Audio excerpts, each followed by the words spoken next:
Po, normalisht, gjithmonë, gjatë tërë muajit Ramazan, hoxhallarët porosisin xhamatlin, porosisin masën e gjerë të njerëzve, popullin, që t'i përkushtojnë shumë më tepër, domethënë ndryshimit. Që ka të bëj, do të thotë me ndryshimin e mënyrës së jetesës, mënyrës së të menduarit, kuptim pozitiv, mënyrës së sjelljes së tyre ndërmjet vete e kështu me radhë.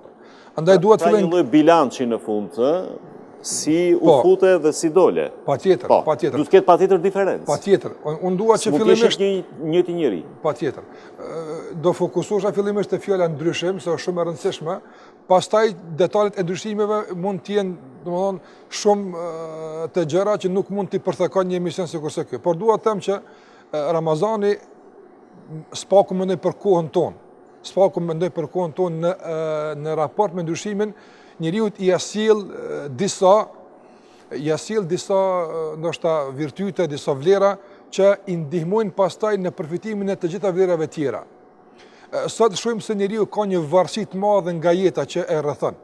Për shembull, janë krijuar disa standarde që fatkeqësisht njeriu është zotrues i tyre, por fatkeqësisht njeriu ka bërë varësi ndaj tyre. Dhe nuk paramendon jetën pa to. Sikur që ndoshta shembujt janë të shumë këtë drejtim dhe është e qartë. Dhe e kuptoj, Ramazani jep shansin që të përjetoj, që mund të jetoj edhe pa to. Krahasoj ose para kësaj e kthen vetbesimin tek njeriu për ndryshuar. Unë sot për shembull shoh se shumë sociologë ose psikologë kur flasin për probleme të shoqërive të ndryshme, zakonisht fokusohen te vetbesimi.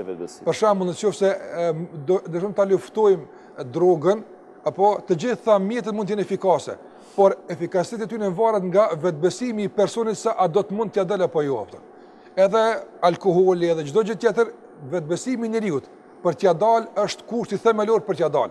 Madje edhe pacienti, ai mund të përdor medikamente, mund të shkon tek mjeku, por nëse zhgënjimi nga brenda e udhëheq se nuk ka shërim për ta, mendoj se krahas smundjes që ka i shkakton smundje të tjera dhe shërimi është shumë më larg prej tij.